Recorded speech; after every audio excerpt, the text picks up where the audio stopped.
خوشخبری یہ ہے ثم تکون خلافت علی منہاج النبوہ، پھر ایک دور آئے گا خلافت علی منہاج النبوہ کا۔ یہ محمد الرسول اللہ کی نوید ہے، وہو صادق المصدوق، وہ سچے ہیں، ان کی صداقت پر خود اللہ گواہ ہے، لہذا وہ دور آ کر رہے گا، اس میں کسی بھی بندے مومن کے لیے کسی شک و شبے کی کوئی گنجائش نہیں۔ اگلی حدیث سنیے، اب جب یہ دور آئے گا تو عالمی ہوگا، جیو ورلڈ آرڈر نہیں ہوگا، جسٹ ورلڈ آرڈر ہوگا۔ یہ نیو ورلڈ آرڈر NWO، حقیقت میں جیو ورلڈ آرڈر ہے JWO، لیکن اسی کو بدلنا ہے جسٹ ورلڈ آرڈر آف اسلام، اور وہ گلوبل ہوگا۔ دو حدیثوں کا تذکرہ کر دوں۔ حضرت ثوبان حضور کے ایک آزاد شدہ غلام تھے، وہ روایت کرتے ہیں، مسلم شریف کی روایت ہے، یہ صحیح ہے ان میں، فرماتے ہیں کہ حضور نے ارشاد فرمایا ان اللہ زوالی الارض فرائیت مشارقها ومغاربها وان امتی سیبلغ ملکها ما زوی لی منها، رواہ مسلم رحمہ اللہ۔ حضور فرماتے ہیں اللہ تعالیٰ نے میرے لیے پوری زمین کو لپیٹ دیا، یہاں تک کہ میں نے اس کے سارے مشرق دیکھ لیے، سارے مغرب دیکھ لیے، اور سن لو مجھ سے، ٹیک اٹ فرام می، میری امت کی حکومت ان تمام علاقوں پر قائم ہو کر رہے گی جو مجھے زمین کو لپیٹ کر اور سکیڑ کر دکھا دیے گئے۔ گلوبل ہوگی کہ نہیں؟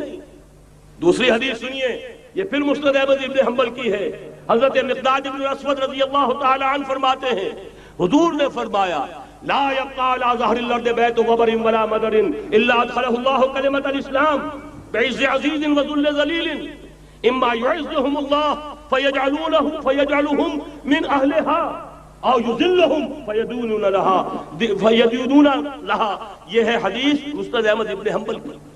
اور حضرت مقداد فرماتے پھر میں نے کہا اچھا تب تو ہو جائے گی وہی بات، وَيَكُونَ الدِّينُ كُلُّهُ لِلَّهِ، دین کل کا کل اللہ کے لیے ہو جائے گا۔ حدیث کا ترجمہ یہ ہے کہ حضور نے فرمایا روئے زمین پر نہ کوئی اینٹ گارے کا بنا ہوا گھر رہے گا، نہ کوئی اونٹ کے بالوں کے بنے ہوئے کمبلوں کا خیمہ رہے گا جس میں اللہ تعالیٰ کلمہ اسلام کو داخل نہ کر دے۔ لیکن یہ داخلہ دو طریقے سے ہوگا، بعز عزیز و ذل ذلیل، یا صاحب عزت کے اعزاز کے ساتھ، یا کسی مغلوب کی مغلوبیت کے ساتھ، یعنی یا تو اللہ تعالیٰ ان کا اعزاز فرمائے گا اور وہ کلمہ اسلام کے خود قائل ہو جائیں گے۔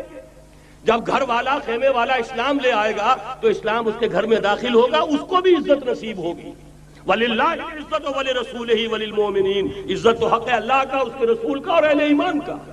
اور اگر وہ اسلام قبول نہیں کرے گا تو یؤتُوا الْجِزْیَةَ عَنْ یَدٍ وَهُمْ صَاغِرُونَ، چھوٹے ہو کر رہنا پڑے گا، جزیہ دینا ہوگا، اسلام کی بالادستی قبول کرنی ہوگی۔ بتائیے اس کے بعد بھی کوئی شک ہے؟ یہ ہے آسمانی نقشہ۔ یہ اللہ فرما رہے ہیں واللہ متم نورہ ویابی اللہ الا یتم نورہ لیظہرہ علی الدین کلہ ولو کرہ المشرکون، یہ اللہ کا فیصلہ ہے۔ ادھر یریدون لیطفئوہ ہے، یہ زمینی نقشہ ہے۔ اب شکل کیا ہے؟ اب میں آپ سے عرض کر دوں کہ ان دونوں کے مابین جو خلا نظر آ رہا ہے، کوئی شخص یقین کے ساتھ نہیں کہہ سکتا کہ اب حالات کا کیا رخ ہوگا، اس لیے کہ ظاہر بات ہے قرآن مجید میں مستقبل کے بارے میں خود حضور سے کہلوایا گیا وَإِنْ أَدْرِي أَقَرِيبٌ أَمْ بَعِيدٌ مَا تُوعَدُونَ۔ لوگوں مجھے معلوم نہیں ہے کہ جس بات کی تمہیں خبر دی جا رہی ہے وہ قریب آ چکا ہے یا دور ہے۔ وَإِنْ أَدْرِي لَعَلَّهُ فِتْنَةٌ لَكُمْ وَمَتَاعٌ إِلَىٰ حِينٍ، اور میں نہیں جانتا، ہو سکتا ہے اللہ کچھ اور مہلت دے دے تمہیں، اور کچھ اور آزمائش جو ہے اس کے لیے تمہارے لیے کوئی اور مہلت عطا فرما دے، ہو سکتا ہے۔ تو میں بھی کسی دعوے سے نہیں کہہ رہا، لیکن دو امکانات ہیں۔ امکان نمبر ایک کیا ہے؟ ابھی عالم اسلام کا ایک سالڈ بلاک ہے جو یہودی ورلڈ آرڈر کی نگاہوں میں کھٹک رہا ہے۔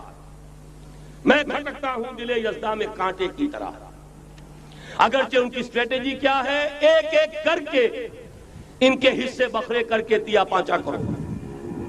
ابھی وہ بلاک کون سا ہے؟ ایران ہے، افغانستان ہے، پاکستان ہے، اور روسی ترکستان سے آزاد ہونے والی جو ریاستیں ہیں، یہ ایک سالڈ بلاک۔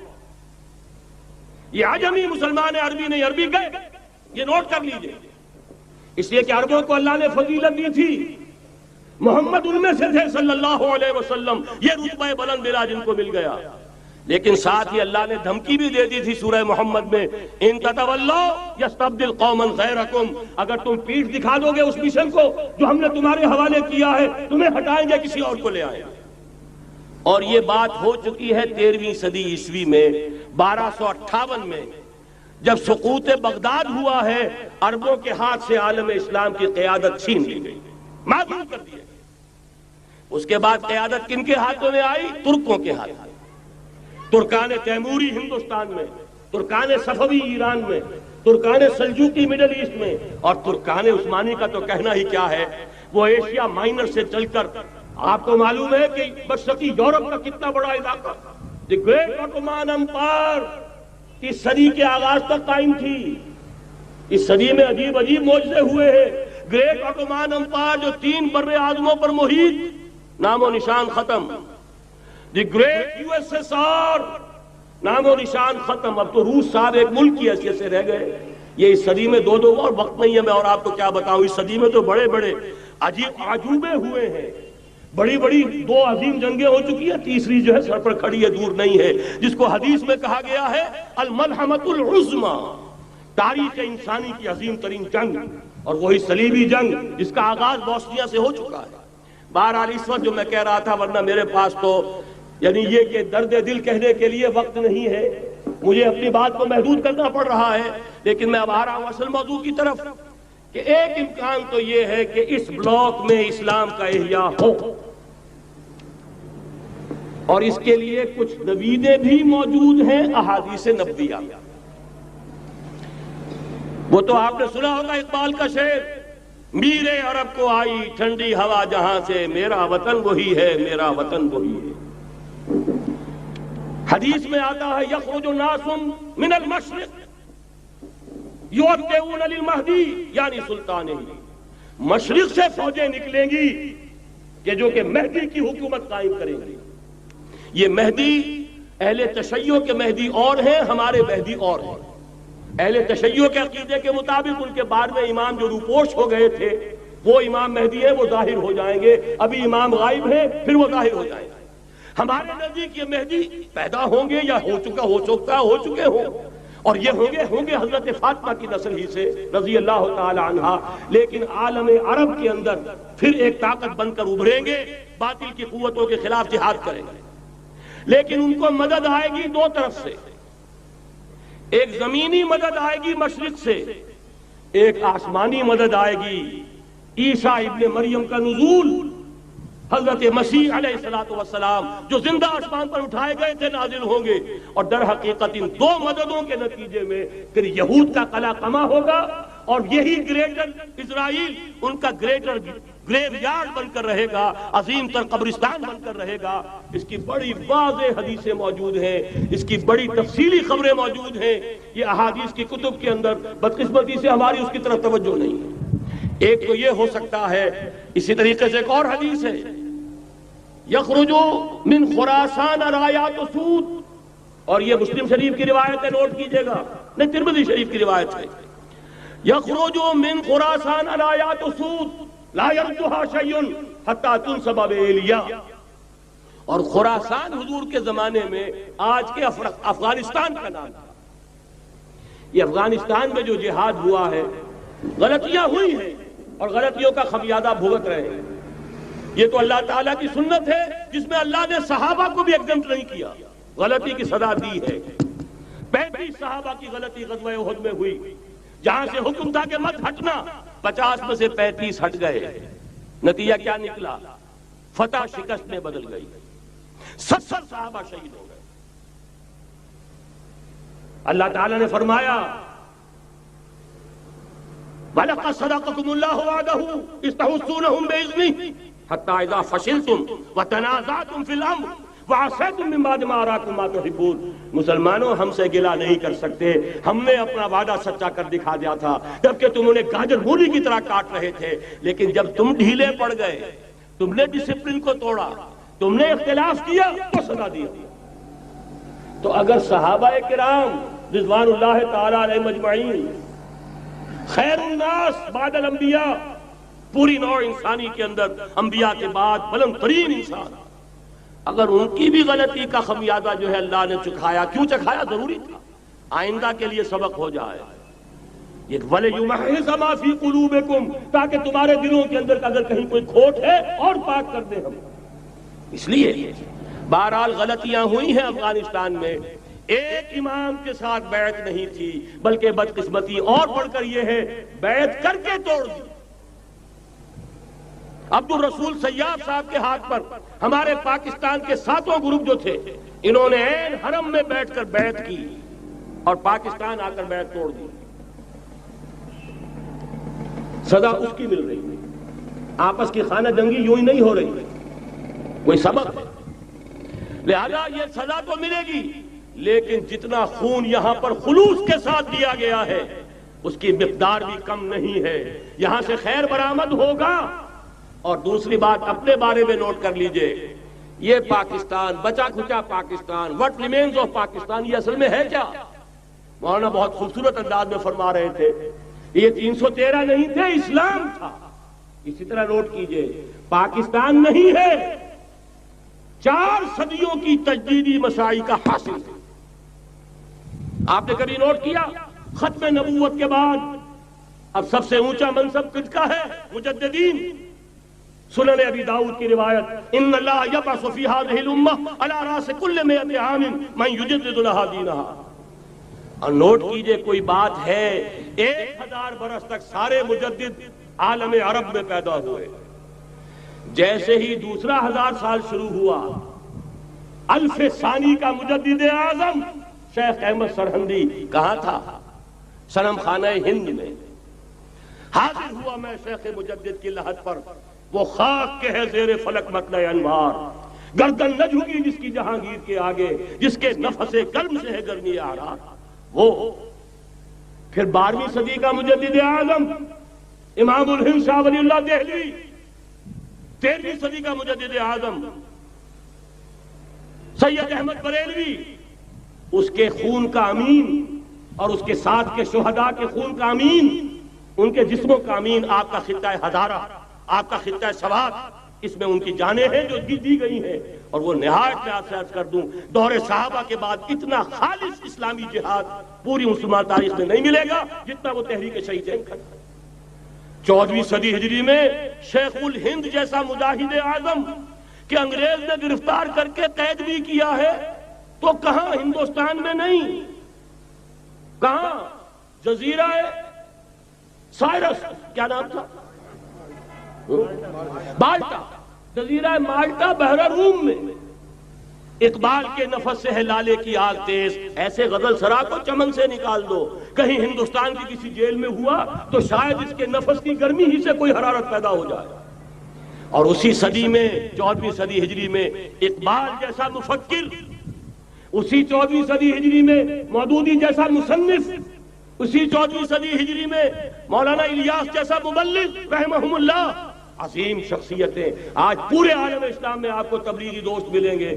یہ کہاں سے شروع ہوئی تحریک؟ دہلی کی ایک چھوٹی سی مسجد سے، وہ مسجد بنگلے والی اب تو بڑی عالیشان ہو گئی ہے، جب وہاں شروع ہوا تھا کام بڑی چھوٹی سی مسجد۔ یہ سارے کام یہاں کیوں ہوئے؟ پورا عالم اسلام آزاد ہوا، کہیں نعرہ اسلام کا نہیں لگا، کہیں عرب قومیت پر، کہیں کسی اور عصبیت پر تحریکیں چلی ہیں، صرف تحریک پاکستان تھی کہ پاکستان کا مطلب کیا؟ لا الہ الا اللہ۔ کوئی سبب ہے کہ یہاں قرارداد مقاصد پاس ہوئی، حاکمیت اللہ کی ہے، کہ اکبر نام لیتا ہے خدا کا اس زمانے میں۔ یہ سارا ماضی سامنے رکھیے اور حضور کی دی ہوئی پیشن گوئیوں کا مستقبل سامنے رکھیے، ان دونوں سے ثابت ہوتا ہے اس خطہ ارضی سے کچھ ہونا ہے۔ اگرچہ بھٹکے ہوئے ہیں لیکن کبھی بھولی ہوئی منزل بھی یاد آتی ہے راہی کو، اور بھٹکے ہوئے آہو کو پھر سوئے حرم لے چل، اس کی ضرورت ہے مسلمان کو پھر اس کا مقصد یاد دلایا جائے۔ پاکستان اس لیے نہیں بنایا گیا تھا کہ ہمارے ہاں ٹاٹے اور برلے نہیں تھے تو ہمارے پاس اس کے بھی باپ وجود میں آ جائے، اس لیے تو نہیں بنایا گیا تھا۔ پاکستان اس لیے نہیں بنایا گیا تھا کہ جاگیرداروں کی جاگیرداریاں محفوظ ہو جائیں، پاکستان اس لیے تو نہیں بنایا گیا تھا اور یہ کہ نمازیں اور مسجدیں تعمیر ہو جائیں، مسجدیں تو امریکہ میں تعمیر ہو رہی ہیں، عالی شان سے عالی شان، اس لیے پاکستان نہیں بنا تھا۔ آج بھی مسلمان، میں معذرت سے عرض کر رہا ہوں مولانا سے، آج بھی بھارتی مسلمان کی ایوریج نمازی ہونے کے اعتبار سے پاکستانی مسلمان سے کہیں بہتر۔ آج بھی برقع نظر آ جائے گا تو ہندوستان میں نظر آ جائے گا۔ میں نے اپنی آنکھوں سے دیکھا چند سال پہلے، جب مکہ مسجد حیدرآباد دکن میں 3 دن مسلسل میری تقریریں ہوئی ہیں، 10,000 مرد اور 5,000 خواتین، اور ان میں سے کوئی بغیر برقعے کے نہیں تھی۔ ایک سیلاب نظر آ رہا تھا برقعوں کا کہ جب جلسہ ختم ہوا ہے رات کے 12 بجے 3 دن تک متواتر۔ یہاں کہاں نظر آئے گا برقع آپ کو؟ یہاں تو جس کے بعد 2 پیسے ہو گئے اس نے سب سے پہلے برقع اتار کے پھینک دیا۔ معلوم اچھی طرح سمجھ لیجئے، یہ چیزیں تو وہاں زیادہ ہیں یہاں کی نسبت۔ اصل ضرورت تھی کہ یہاں اس نظام کو قائم کیا جائے، وہ نظام عدل اجتماعی، وہ جس میں حریت ہو، جس میں عام آدمی بھی خلیفہ وقت کو ٹوک سکے۔ یہ کرتا کیسے بن گیا؟ ایک خاتون بھی کھڑی ہو کر دامن پکڑ لے، عمر تمہیں کیا حق ہے کہ ہمارے مہر کے اوپر پابندی لگا رہے ہو، جبکہ اللہ نے نہیں لگائی۔ اللہ قرآن میں قنطارہ کا لفظ استعمال کر رہا ہے۔ ڈھیروں سونا دے دے کوئی شخص اپنی بیوی کو مہر کے اندر، طلاق دیتے وقت اس میں سے کچھ نہیں لے سکتا۔ آپ کون ہوتے ہیں ہمارے حق کے اوپر پابندی لگانے والے؟ اور عمر نے کہا، آج ایک بڑھیا نے اب عمر کو دین سکھایا، آرڈیننس واپس۔ حضرت سعد بن ابی وقاص رضی اللہ تعالی عنہ جو فاتح ایران تھے، وہ گورنر ایسے ہی نہیں بن گئے تھے ریوڑیاں بٹی ہو اور گورنر ہی مل گئی ہو، وہ تو خود فاتح تھے ایران کے، اس لیے گورنر تھے۔ صرف ایک پرچہ پہنچا ہے بارگاہ خلافت میں، حضرت عمر فاروق کے پاس انفارمیشن آئی، سعد نے اپنے گھر کے باہر ڈیوڑی بنا لی ہے اور ایک دربان کھڑا کر دیا ہے۔ حضرت بلال کو بھیجا ہے رقعہ دے کر، اور یہ حکم تھا کہ بلال پہلے تو جاتے ہی ڈیوڑی میں آگ لگا دینا، پھر یہ رقعہ دینا میرا۔ اور رقعے میں لکھا ہوا تھا، اے سعد، لوگوں کو ان کی ماں نے آزاد کرنا تھا، تم نے انہیں اپنا غلام کب سے بنا لیا ہے؟ یہ دربان کھڑے کر دیا اپنے آگے۔ وہ حریت، وہ مساوات کہ جا رہا ہو خلیفہ وقت اور چارج لینے جا رہا ہے بیت المقدس کا، کوئی ذاتی علاج کے لیے نہیں جا رہا، سیر و سیاحت کے لیے نہیں جا رہا، چارج لینے کے لیے بالکل سرکاری وزٹ ہے، آفیشل وزٹ ہے، اسٹیٹ وزٹ ہے۔ اور حال کیا ہے؟ 700 میل کا فاصلہ طے کرنا اور ایک اونٹنی، کوئی انٹوریج نہیں، کوئی خدم و حشم نہیں، کوئی جمبو جٹ بھرے ہوئے نہیں، کچھ نہیں، ایک اونٹنی ایک خادم۔ اس ایک اونٹنی پر چونکہ راستے کا راشن بھی ہے لہذا 2 آدمی نہیں بیٹھ سکتے، ایک بیٹھ سکتا، ایک منزل خلیفہ وقت بیٹھا ہوا ہے اوپر اور خادم نکیل پکڑ کر چل رہا ہے، اگلی منزل خادم اوپر بیٹھا ہے اور خلیفہ وقت عمر بن الخطاب رضی اللہ تعالی عنہ، اور وہ آگے آگے نکیل پکڑ کر چل رہے ہیں۔ یہ نظام چاہیے آج نوع انسانی کو۔ اس کے انتظار میں، اس کی تلاش میں نوع انسانی نے کتنے تجربے کر لیے، کیسی چھلانگیں لگائی، ملوکیت ختم کی، آسمان سے گرا کھجور میں اٹکا، جمہوریت آئی نام نہاد، لیکن وہ سرمایہ دارانہ نظام بن کر آگے سے بڑھ کر لعنت بن گئی۔ پہلے جاگیردار مسلط تھا، اب سرمایہ دار اور کارخانے دار مسلط ہو گیا۔ اس سے نکلنے کے لیے زور لگایا، کمیونزم کی طرف گئے، چھلانگ لگائی، اب ایک پارٹی ڈکٹیٹر بن کر بیٹھ گئی۔ انسان رست از یک بند کا استاد در بندے دیگر، ایک چیز سے غلامی سے نجات پاتا ہے، دوسری میں پھنس جاتا ہے۔ اور کیوں؟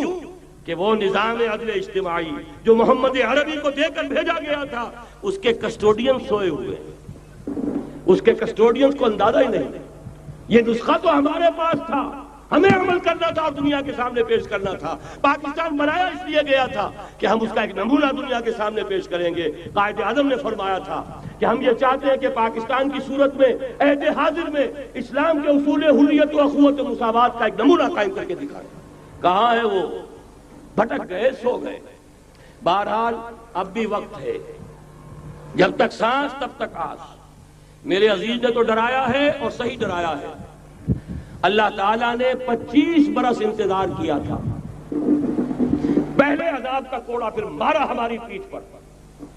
وَلَنُذِيقَنَّهُم مِّنَ الْعَذَابِ الْأَدْنَىٰ دُونَ الْعَذَابِ الْأَكْبَرِ، بڑے عذاب سے پہلے چھوٹا عذاب کا مزہ چکھائیں گے، لَعَلَّهُمْ يَرْجِعُونَ، شاید کہ لوٹ آئیں۔ وہ ہم سے 1000 میل کے فاصلے پر ہوا تھا، اگرچہ 93,000 ہمارا کڑیل جوان، جن میں غالباً 43,000 فوجی اور یہ کہ تقریباً اتنی تعداد میں جو غیر فوجی تھے، وہ اس ہندو کے غلام بنے، قیدی بنے، جن پر 800 برس تک، کہیں 600 برس تک، کہیں 1000 برس تک حکومت کی تھی۔ اتنی بڑی شکست کا کلنک کا ٹیکا ہماری پیٹھ پر پڑا۔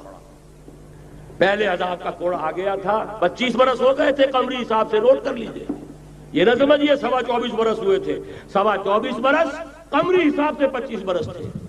اور اب نوٹ کر لیجئے اگلے 25 برس کے پورے ہونے میں اگلے رمضان کی 27 تاریخ تک صرف مہلت ہے، نصف صدی پوری ہوا چاہتی۔ کوئی عجب نہیں اس عذاب الادنیٰ سے بعد ہم جاگے نہیں، ہوش میں نہیں آئے، کوئی عجب نہیں کہ بڑے عذاب کا کوڑا ہماری پیٹھوں پر برس جائے۔ لیکن مجھے یہ یقین ہے، نوٹ کر لیجئے، اگر یہ دوسرا امکان ہو گیا، خدا نہ خواستہ اللہ کے عذاب کا کوڑا ہماری پیٹھ پر برسا، مجھے یقین ہے اللہ ہندوؤں کو مسلمان بننے کی توفیق دے گا، لیکن اسلام کا بول بالا اسی خطے سے ہوگا۔ تاریخ میں یہ ہو چکا ہے آیا فتنہ تاتار کے افسانے سے، پاسباں مل گئے کعبے کو صنم خانے سے۔